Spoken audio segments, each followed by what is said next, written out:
Hi everyone, this is a demonstration of the head and neck exam. This exam is broken down into 5 main components. They are head and face, eyes, ears, nose, throat and neck. Under each component, we need to perform the procedures from the least invasive to the most invasive. So, let's start with head and face. We're going to inspect the head and the face for scars, lumps, rashes, hair loss, dandruff, skin discoloration, bruising, facial asymmetry, involuntary movements, and edema. Make sure that you are looking around the entire face as well as coming to the back of the patient to look at the top of the head and the back of the head. You may need to part the hair to observe the actual scalp underneath.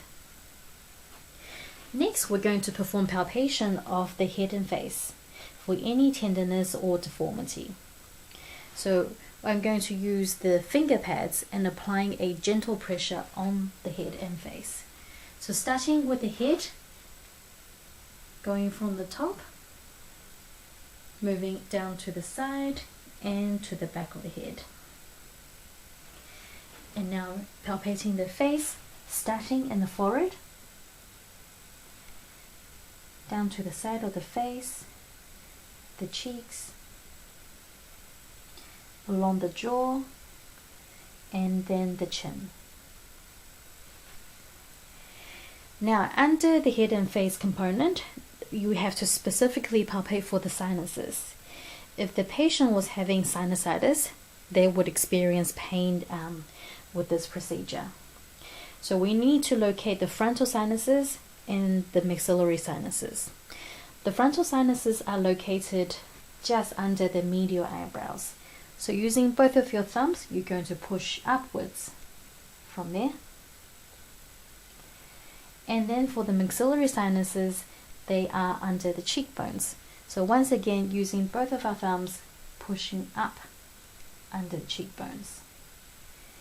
And we're looking to see if the patient is experiencing any tenderness with that, which will indicate sinusitis. Now, if the patient has sinusitis, the sinus would be filled with pus. And that means if we were to perform our next procedure, which is transillumination of the sinuses, then we wouldn't get a light coming through. So using a light source, I'm going to use my otoscope to do so. Placing that light source on the cheekbone and then asking my patient to open their mouth and observe from the inside. If the sinus was obstructed by something like pus, then the light wouldn't make it through the sinus and be visible on the roof of the mouth. In a normal sinus, the light should be able to work its way through the cheekbone and be visible through the heart palate as an orange glow. Next, we're moving on to the eyes. So we start with inspection again. We're looking for ptosis, exophthalmos, lesions, deformities, asymmetry, discoloration, and discharge. To get a better look, we're going to move the eyelids. So first of all, I'm going to pull the lower eyelids down and then getting the patient to look up. Next, I'm going to pull the upper eyelids up and getting the patient to look down. And lastly, I'm going to part the eyelids and getting the patient to look side to side. So while I'm doing that, I'm inspecting the conjunctiva and the sclera for discoloration, redness, discharge, lesions, any deformities in the iris, and corneal lesions. So the only thing I observed there were prominent blood vessels from too much computer games. We won't be doing ophthalmoscope exam as part of this exam because it's already done as part of your cranial nerve exam under neuro. Next, we move on to the ears. So we're going to start by inspecting the mastoid and the auricle. Bear in mind you're going to need to do this bilaterally in the practical exam, but for the purpose of this video, I'm going to show it to you on one side. So, having a good look at the actual auricle and also behind the ear and on the mastoid. We're looking for any deformity, scars, swelling, discharge or discoloration. Next, we're actually going to pull on the auricle to see if the patient experiences any tenderness, and also pulling or pushing down on the tragus. And then we're going to palpate the mastoid for any tenderness or deformity.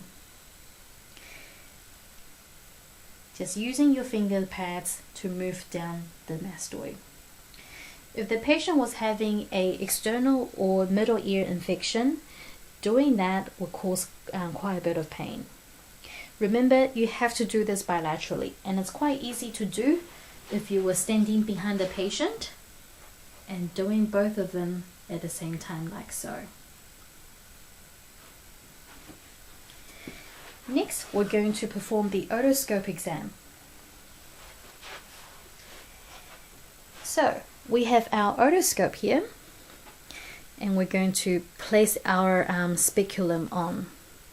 Remember, every time you move from one side to another, you must use a brand new speculum, and these are supposed to be disposable. To hold the otoscope properly, we need to hold it upside down, holding it between my thumb and my index, middle, and index, middle, and ring finger, like so, while my pinky is sticking out.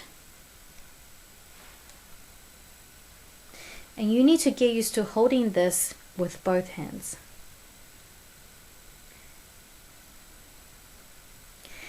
Now, in this demonstration, I'm going to perform this on the right ear, therefore I need to hold my otoscope with the right hand. With my left hand, this is the stabilization. To stabilize, I need to pull on the auricle, while the three fingers are going to stabilize against the back of the patient's head, like so. And now I'm going to insert the otoscope.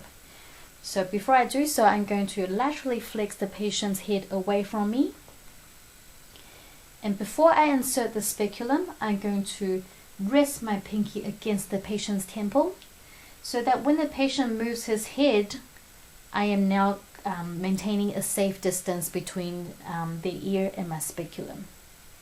So gently insert the speculum, make sure that you do not go too deep, and now look inside the ear.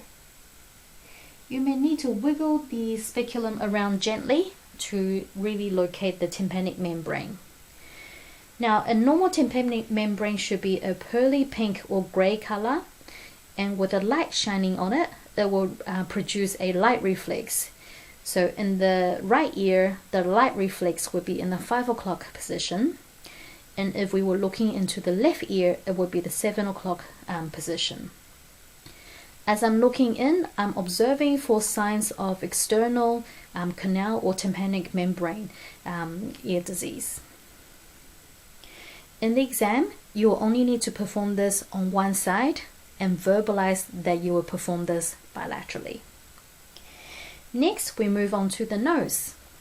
So we're going to inspect the nose for any skin disease, deformity, swelling, or deviation. The best way to observe for deviation is to stand behind the patient and then look down the nose.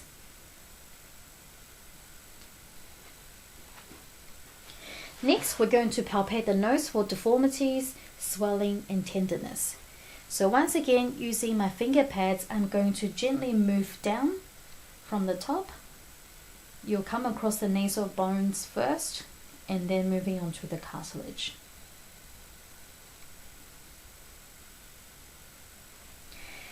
And next, I'm going to perform the otoscopic exam. So, I have placed a new speculum because now I'm going to look up the nose. For this one here, I will be tilting the patient's head back, and then with my thumb of my stabilization hand, I will be pushing the tip of the nose superiorly. This opens up the nostrils and gives me an easier access. Next, I'm going to ask the patient to hold their breath and also push me away if they feel like they're about to sneeze. It's not very nice to have somebody sneeze on you.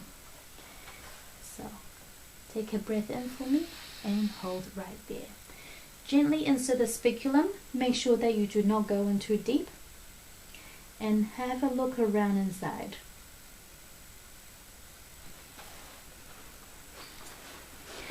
Once again, for the purpose of the final practical, you only need to perform this on one side, but verbalize that in a normal circumstance, you will perform this bilaterally. As we were looking, we are observing for swelling, redness, drainage, polyps, and deformity. Now, there is one step I forgot to do before the otoscope exam, and that is to assess for nasal obstruction. So to do so, you can either do this yourself or ask the patient to help you with it. We're going to block one nostril and asking the patient to breathe in and out. And now I'm going to block the other nostril and ask the patient to breathe in and out. So I can hear there's a little bit of obstruction happening in the right nostril. And lastly, we're moving on to the throat and neck component. So to look into the throat, we need to use a tongue depressor and a light source. Once again, I'm going to use my otoscope as the light source. And because I don't have a proper tongue depressor at home, I'm going to be using a wooden spoon. But I'm expecting you to have a proper tongue depressor for the final examination. So, using the light source, I'm going to ask the patient to open their mouth, shining the light in. I need to make sure I can observe the lips, the buccal folds, and under the tongue. So that means you may need to go in there with your depressor to push the cheeks out so you can see in there, and also on the other side. Ask the patient to push the tongue towards the roof of the mouth so you can see underneath the tongue. And now we're going to look into the posterior oral pharynx space. So that's in the back of the throat. So with the light source, pushing down with the tongue depressor, I'm going to ask the patient to say ah. Oh. And as the patient says ah, it will elevate the soft palate. As I'm looking in, I'm looking for any tonsillar enlargement, redness, discharge, white patches, or other lesions in there. Next, we move on to the neck. So first of all, we're going to inspect the neck for any lumps, asymmetry, scars, and other lesions. Sometimes you may need to move the facial hair out of the way to make a proper observation. Excuse me 1 second, let me just change the angle of the camera. Okay. Now I'm going to palpate the neck for any areas of tenderness and deformity. So this is a very general palpation. So doing so lightly with the finger pads. Don't forget the back of the neck as well. And now I'm going to move on to palpation of the lymph nodes. The first lymph node I'm going to locate are the submental lymph nodes, and they are right underneath the tip of the chin, right in here. So the best location for you to be in is standing behind the patient and palpating with the finger pads of both hands. So pushing in underneath the chin to feel for any submental lymph nodes. Next, we move on to submandibular. These lymph nodes are located underneath the jawline, so it's going to be halfway between the tip of the chin and also the angle of the jaw. So halfway right in here, under the jawline. And then we move on to tonsillar lymph nodes, which are located right underneath and behind the angle of the jaw, right in here. Next, we have preauricular, which is before the ear, so palpating with your finger pads in front of the ear. And then the post-auricular, which is behind the ear, essentially on the mastoids. And now the occipital, which is underneath the skull line, right around here.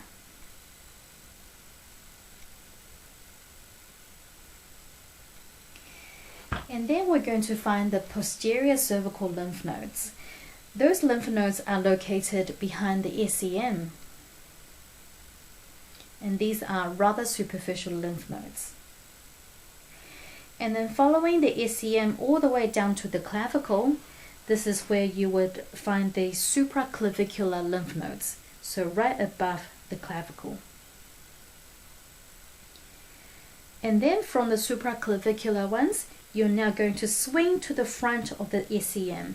These are the anterior cervical lymph nodes sitting in front of the SCM. And the last ones are the deep cervical lymph nodes. These lymph nodes are located beneath the SCM. So we need to laterally flex the patient's neck to that side while digging in with the finger pads underneath the SCM to feel for those. It would be a good idea to warn the patient what you're about to do, as this can be a bit uncomfortable. And once you have palpated the lymph nodes, you need to note any enlargement, the size of them, the location of them, and also the characteristics. Remember, if the lymph nodes are soft, tender, and movable, like a good piece of steak, then those lymph nodes are associated with infections. Whereas if the lymph nodes are hard, immovable, and non-tender, then they are more likely to be associated with malignancy. Lastly, we move on to palpation of the thyroid gland. To locate the thyroid gland, we're going to work our way from top down. So underneath the chin, the first bony structure you can feel is the hyoid bone. Now, it's easier to palpate this when the patient's head is in a neutral position. I've got the neck tilted back for the demonstration of the video. So the first bone you feel is the hyoid. Now this bone sometimes is quite deep, so it's not always possible to feel that. But that's okay, we're going to move inferiorly. The first prominence you're going to feel underneath the hyoid is the thyroid cartilage. This is the Adam's apple, and it's usually more prominent in males than females. Now you would be palpating with the finger pads of both hands, like so. So I'm going to get you to just put your beard to one side for me for the video. There we go. So once again, starting from the thyroid cartilage. Underneath the thyroid cartilage, you're going to feel a depression first. And then right after that depression, you will feel a slight prominence. That prominence is the cricoid cartilage. From the cricoid cartilage, you're going to move 2 to 3 tracheal rings down, and you're going to feel a soft patch. That is the isthmus of the thyroid gland, so the joining portion of the thyroid gland.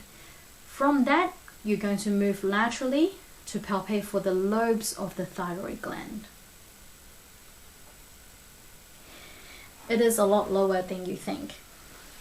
Now, the thyroid gland in a normal person sometimes is not always palpable.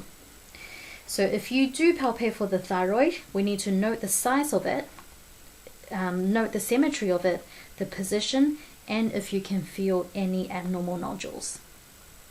And that's it for the head and neck exam. This exam technically is not difficult. The challenge lies within the amount of information that you need to remember and the findings that you need to verbalize for the final practical. And that's a wrap.